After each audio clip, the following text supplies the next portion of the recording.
Voici la ville d'où sortent 90% des objets électroniques consommés dans le monde.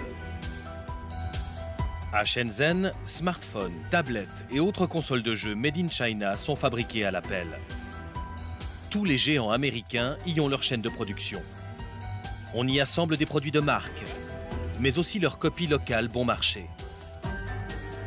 Le centre-ville abrite un gigantesque bazar de l'électronique. De quoi tourner la tête, même à des étudiants issus des hautes écoles suisses.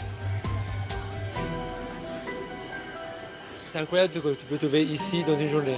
Tu commences le matin et tu trouves tout ce que tu as besoin.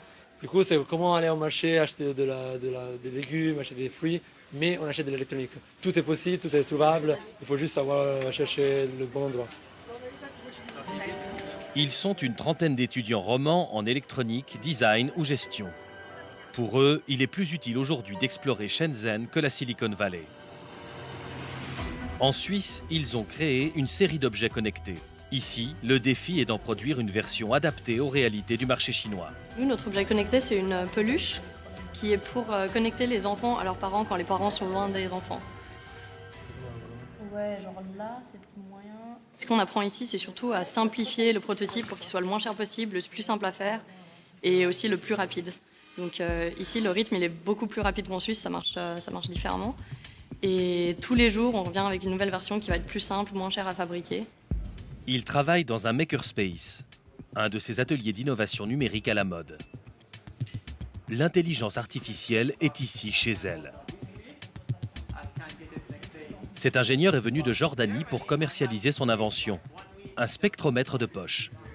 We open the application on mobile and we scan some food. I have here some tomato. Is it real? Yeah, okay. You can eat it also. So just like point it to the device like this, and here you get Nice. like some information about tomato. So you can see how much carb, protein, and fiber inside this tomato. And the most important thing, what is the freshness for this? So that's why it's very useful for people. It's like the same algorithm used by China to identify faces, like getting one face, two faces out of 1 million or 2 million. So that's how we use deep learning and AI, the spectrum analysis.